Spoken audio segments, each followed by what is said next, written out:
ತಿಳಿಸ್ತಾ ಇದ್ದೀನಿ. ಈ ಕಾರ್ಯಕ್ರಮದಲ್ಲಿ ನಿರೂಪಣೆಯನ್ನ ಮಾಡುವಂತಹ ನನ್ನ ಪ್ರೀತಿಯ ಗೆಳತಿ, ಏಕೆಂತಂದ್ರೆ ಅವರ ಕಂಠ ಮಾಧುರ್ಯ ನನಗೆ ಬಹಳ ಇಷ್ಟ. ಅವರು ನನಗೆ ಅಪರ್ಣ ಅವರನ್ನ ನೆನಪಿಸ್ತಾರೆ. ಅದರಿಂದ ಅವರ ಪ್ರೀತಿಯನ್ನ ನಾನು ಗಳಿಸ್ಕೊಂಡಿದ್ದೀನಿ ಅಂತ ಹೇಳಿ ಅನ್ಸುತ್ತೆ. ನಾವಿಬ್ರು ಮಾತಾಡತಿದ್ರು ಕೂಡ ಸ್ಟೇಟಸ್ಗಳನ್ನ, ಅವ್ರು ಹಾಕುವಂತಹ ಸ್ಟೇಟಸ್ಗಳನ್ನ ನೋಡಿ ನಾನು ಅದಕ್ಕೆ ಸ್ವಲ್ಪ ಪ್ರತಿಕ್ರಿಯಿಸ್ತೇನೆ. ಆಮೇಲೆ ಯಾವತ್ತಾದ್ರೂ ಸಮಯ ಸಿಕ್ಕಿದ್ರೆ ನಾವು ಮಾತಾಡ್ತೀವಿ. ಒಂದೆರಡು ಕಾರ್ಯಕ್ರಮದಲ್ಲಿ ನಾವಿಬ್ರು ಕೂಡ ಭೇಟಿ ಆಗಿದ್ದೀವಿ.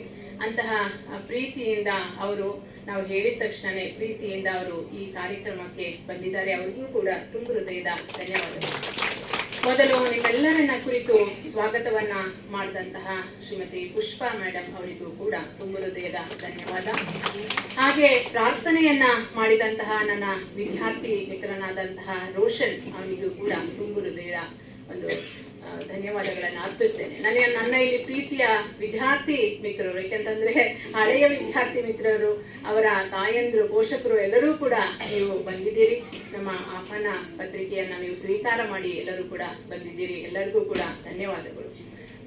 ನಮ್ಮ ಉಪ ಪ್ರಾಂಶುಪಾಲರಾದಂತಹ doctor Adarsh Lawrence Robo sir ಅವರು ಬಂದಿದ್ದಾರೆ, ಅವರಿಗೂ ಕೂಡ ಧನ್ಯವಾದಗಳು. ಹಾಗೆ ನಮ್ಮ PUCಗೆ ಸಂಬಂಧಪಟ್ಟಂತಹ ಎಲ್ಲಾ ವಿಷಯಗಳನ್ನು ಕೂಡ ನೋಡ್ಕೊಳ್ಳುವಂತಹ ನಮ್ಮ ಅವಿನಾಶ್ ಸರ್ ಬಂದಿದ್ದಾರೆ. ಹಾಗೆ ಕೌಶಿಕ್ ಸರ್ ಕೂಡ ಬಂದಿದ್ದಾರೆ. ಅವರಿಗೆಲ್ಲರಿಗೂ ಕೂಡ ಪ್ರೀತಿಪೂರ್ವಕವಾದಂತಹ ಧನ್ಯವಾದಗಳು. ನಾನು ಯಾರಿಗಾದ್ರೂ ಧನ್ಯವಾದಗಳನ್ನ ಹೇಳೋದನ್ನ ಏನಾದ್ರೂ ಮರೆತು ಬಿಟ್ರೆ ಅದನ್ನ ಕ್ಷಮಿಸಿ. ಇಷ್ಟೊತ್ತು ಮಾತಾಡಕ್ಕೆ ಅವಕಾಶವನ್ನ ಮಾಡಿಕೊಟ್ಟಂತಹ ನಿಮ್ಮೆಲ್ಲರಿಗೂ ಕೂಡ ಧನ್ಯವಾದಗಳು.